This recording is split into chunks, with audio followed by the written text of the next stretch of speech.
Hello, welcome back to Radical Songwriting, and today I want to share with you what I've learned over the last 3 years of teaching over 1,000 students songwriting. If you are a songwriting student currently, maybe you're self-taught, maybe you're going through a course, maybe you're one of my students, then I hope that this video just gives you some insights into how to make that journey a little bit easier, and I hope you get some value from these points. Okay, let's get started. My first lesson, let's call them lessons.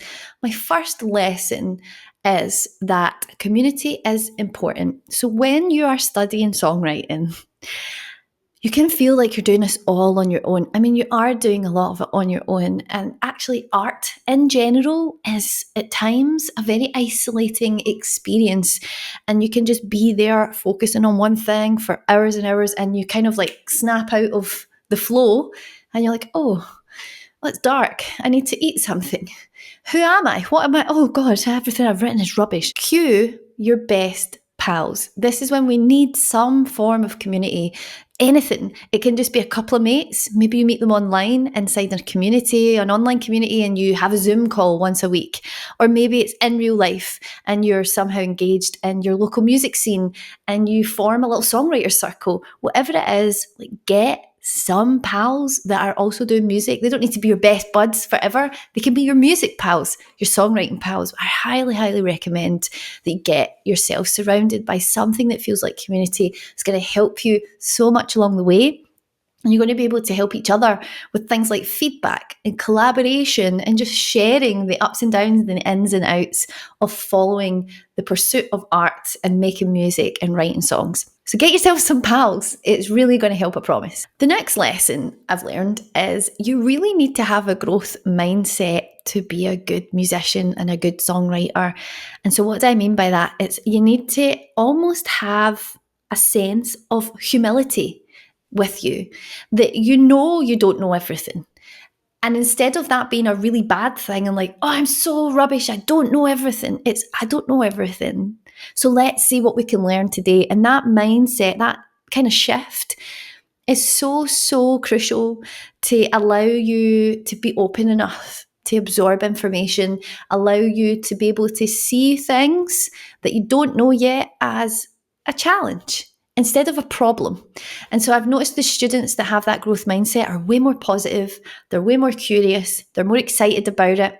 They tend to write good songs as well because they're very self-aware.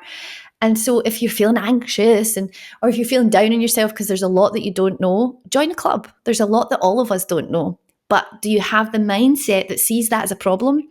Or do you have the mindset that sees that as a challenge, which is something to be overcome? Because look, you're never going to get to the end of learning songwriting. There is no end. There's no end final. It's not the end of a race. It's a practice, and that practice is ongoing throughout your entire life.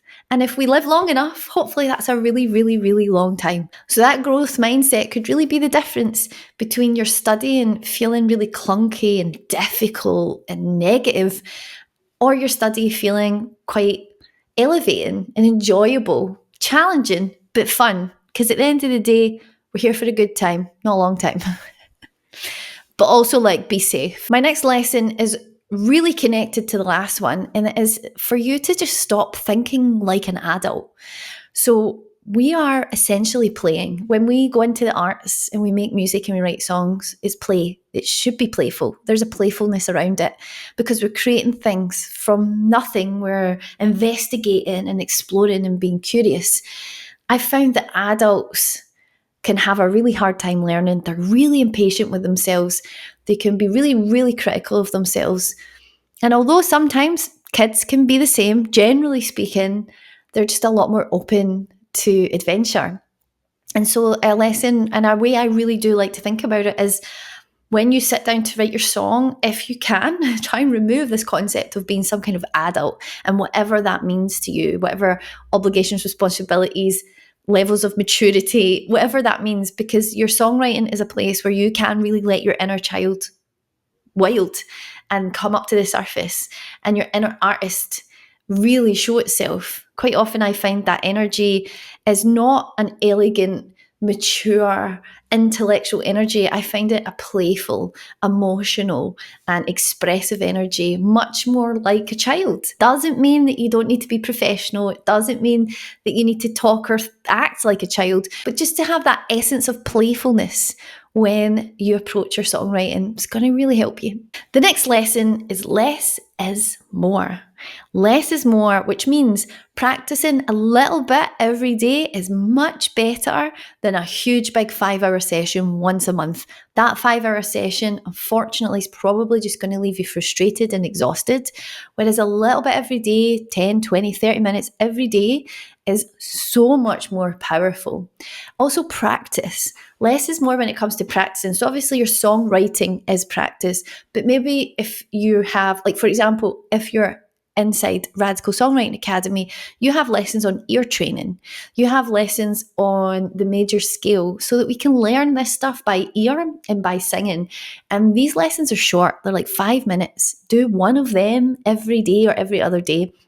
Or maybe pick one for 1 week and repeat it every day on your lunch hour or even on the bus, when you're coming home from work. You put in the headphones and just listen through. That is so much more powerful. There's a reason why music degrees are 3 years, 4 years, 5 years, 7 years long sometimes. Music is a vast subject. Songwriting is a huge subject. It takes a lot of practice and a lot of time. You're no exception. I am no exception. So instead of trying to bite off far too much and getting overwhelmed and giving it up, just a little bit every day, take off that pressure. Less is more. My last lesson is the importance of self-awareness. Self-awareness, I think, is crucial in songwriting on multiple levels, right? On the artistic level, to be able to investigate our own experience of reality on this planet is so amazing as a songwriter to be able to dive in there, to be able to feel an emotion and ask yourself, why do I feel this? What led me to this emotion? What happened just before I felt this emotion and what happened to trigger it? And now that I'm inside it, where is it in my body? What does it mean to me? What does it mean to other people? How do I change when I feel this emotion? That is an amazing set of skills for any human being to have, really. Things like mindfulness and journaling, and we all have our own spaces, but actually the act of songwriting itself can help you get there. And that's why I love songwriting so much, because it's not only an activity that has an end result like a song, but in the practice and the process of that activity, you also learn so much about yourself that you wouldn't have known before you done it, before you sat down to write the song. So on multiple levels, that importance of self-awareness starts to click into place. Know where you are in your journey. And another way to look at this too is to try and raise your levels of objectivity around your ability. So if you can raise your levels of objectivity around your ability. So for example, you can't play a certain piano piece because you don't have the skills yet. Instead of feeling bad about that, get objective about that. I don't have the skills yet. I can learn the skills. And I know for some of us, maybe we weren't taught that as kids and we've had to learn that as adults. And maybe for some of you watching, you're still on that learning journey, and that is absolutely fine and okay. But commit to the learning journey. And if there is even 1% of you that can believe, I don't have the skills yet, but I will if I stick to it. If I listen to Rosie's lessons as well, that she's been teaching me. So that objectivity will help you write your songs. It will help you with the motivation to write your songs. It will help you as you approach it. And it will help you in the song itself when you get stuck or when you're polishing it or refining it and you're not too sure where to go next, to be able to zoom in and out of that subjective and objective mind and brain and heart can be so, so helpful and useful. And it will also, I think, alleviate a lot of potential suffering when it comes to other people commenting on your music, releasing your music out into the world. If you can still remain objective as much as possible, I know it's not completely possible, and I'm not at all asking you to become a robot. You're going to feel your feelings, but it's understanding what they mean and why they mean that to you. And at the end of the day, we make these choices because there's something inside us that wants to make music and share it with this world. That has to be in and of itself enough for a really long time for many of us, because that is the path, that is the journey. So I hope some of these insights resonated with you, or at least you feel like you could start applying them, and just something to think about on your journey towards better songwriting and towards being a radical songwriter. And actually, we have a 50% off final song sale. It's my final song, and as a way to say thank you to everybody who's been part of this incredible business and journey over the last 3 years, I'm giving you a 50% discount on all my courses and workshops, planners, templates, and there's loads of other things in the song shop. So go and check out radicalsongwriting.com/song shop if you want to go grab yourself a complete bargain before 2025 gets stuck into your songwriting. You've got this. You can do this. I completely believe in you. Thank you so much for watching. I will see you in the next video.